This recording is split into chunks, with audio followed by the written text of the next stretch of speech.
This channel does not promote any violent, harmful, or illegal activities. All content provided by this channel is meant for an education purpose only.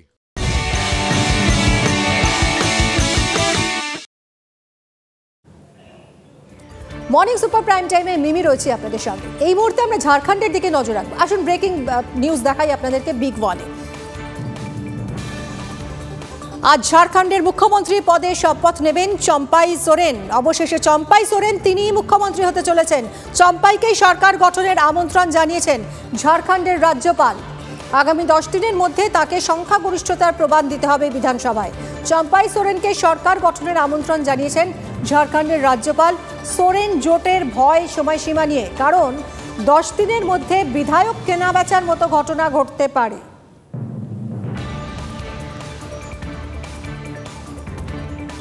হেমন্তের ইস্তফার পরই রাঁচির রাজনীতিতে বাড়ছে নাটকীয়তা।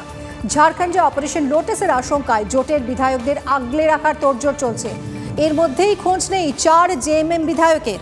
এই ডামাডোল পরিস্থিতিতে মহাজোটের 39 জন বিধায়ককে কংগ্রেস শাসিত তেলেঙ্গানায় উড়িয়ে নিয়ে যাওয়ার চেষ্টা হয়, তবে বিমান ওড়ায় বাদশাদে ঘন কুয়াশা। শেষ পর্যন্ত রাঁচি থেকে উঠতে পারেনি হায়দ্রাবাদগামী বিমান। অগত্যা বিধায়করা থেকে যান রাঁচিতেই।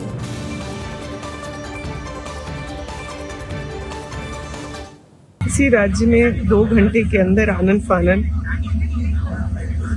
मुख्यमंत्री से इस्तीफा लिया जाता है, मुख्यमंत्री को शपथ ग्रहण करा दिया जाता है, तब वहाँ बात भाजपा की होती है।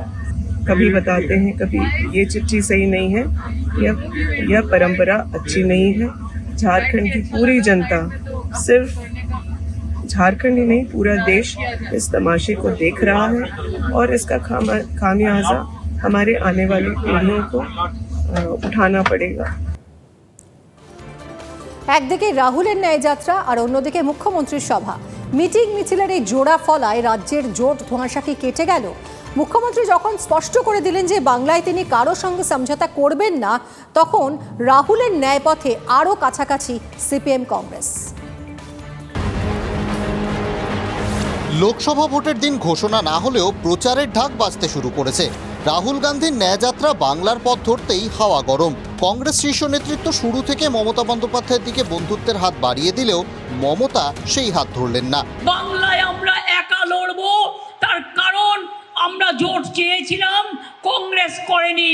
সিপিএম কংগ্রেসের জোট হয়েছে বিজেপিকে সাহায্য করবার জন্য।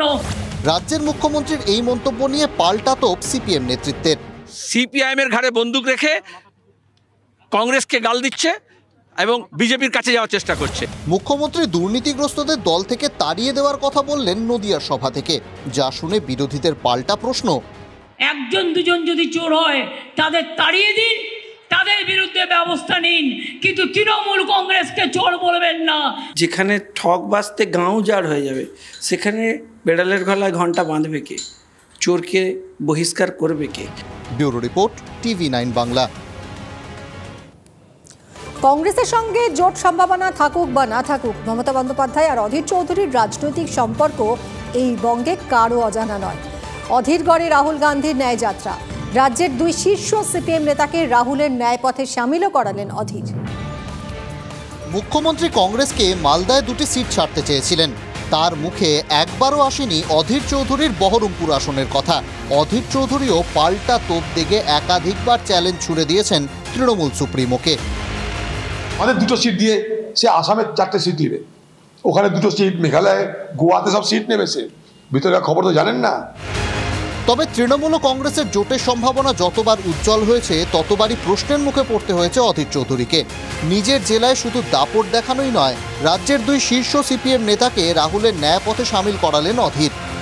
বিজেপির বিরুদ্ধে আমরা মানুষকে এককাট্টা করছি, বাংলার মানুষও এককাট্টা হতে চাইছে।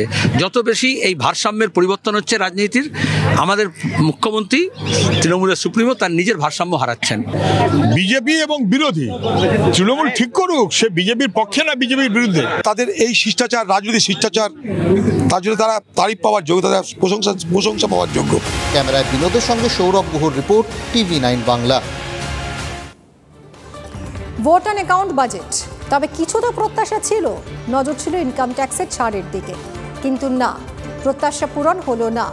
বাজেট নিয়ে কি বলছেন বর্ধমানবাসী, দেখুন। 2024-এর লোকসভা ভোটের আগে পেশ হলো অন্তর্বর্তী বাজেট। সকাল থেকে সকলের নজর ছিল কেন্দ্রীয় বাজেটের দিকে। লোকসভা ভোটের কথা মাথায় রেখেই সাধারণ মানুষ আশা করেছিলেন বাজেটে বোধহয় মোদি ম্যাজিক দেখা যাবে, কিন্তু কোথায় কি? কর কাঠামো অপরিবর্তিত থাকছে। স্বাস্থ্য বীমার ক্ষেত্রেও আয়কর ছাড়ের সীমা বাড়ানো হয়নি। বেকারদের জন্য নতুন কোনো ঘোষণা শোনা যায়নি।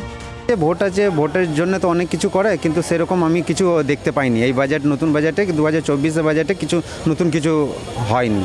যেটুকু দেখার স্ল্যাবের তো কোনো সাধারণ মধ্যবিত্ত মানুষের কোনো পরিবর্তন হয়নি। আগামী দিনে দেখা যাক কোন সরকার আসে এবং সে কী অনুযায়ী যে বাজেট তৈরি করে সেটা আগামী দিনেই দেখা যাবে। অর্থমন্ত্রীর বাজেট পেশ করার পর আশা হতো আমজনতা। আশা ছিল আয়করের ছাড় মিলবে, বেকার সমস্যা দূরীকরণে চাকরির সুযোগ থাকবে, কিন্তু এই বাজেটে সেরকম কিছুই হয়নি বলে জানাচ্ছেন সাধারণ মানুষজন। সব মিলিয়ে ভোটের আগে এই বাজেটকে দিশাহীন বাজেট বলে জানাচ্ছেন আমজনতা। পূর্ব বর্ধমান থেকে ক্যামেরায় গোপালের সাথে মনোদোষ, TV9 বাংলা। জিটিএর শিক্ষক নিয়োগ দুর্নীতিতে আরও জড়িয়ে যাচ্ছে তৃণমূলের নাম। রেশন দুর্নীতি কাণ্ডে গ্রেফতার রাজ্যের মন্ত্রী জ্যোতিপ্রিয় মল্লিকের ক্যাশিয়ার বলে পরিচিত এক ব্যক্তি।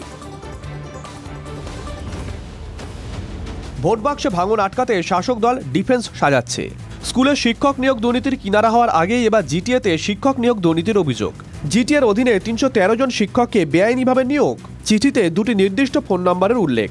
নম্বরগুলির মধ্যে মেসেজে যে কথোপকথন হয়েছে তা থেকে তথ্য। শিক্ষক নিয়োগে পার্থ চট্টোপাধ্যায়ের পাশাপাশি এক জিটিএ নেতার নাম বলছে সূত্র।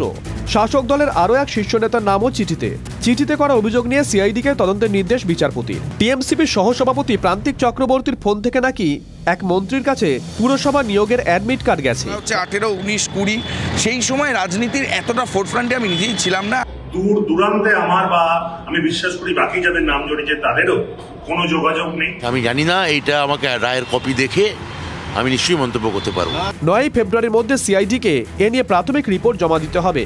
সেই রিপোর্টে কি আরও বিস্ফোরক কোনো তথ্য উঠে আসতে পারে? Bureau report, TV9 Bangla.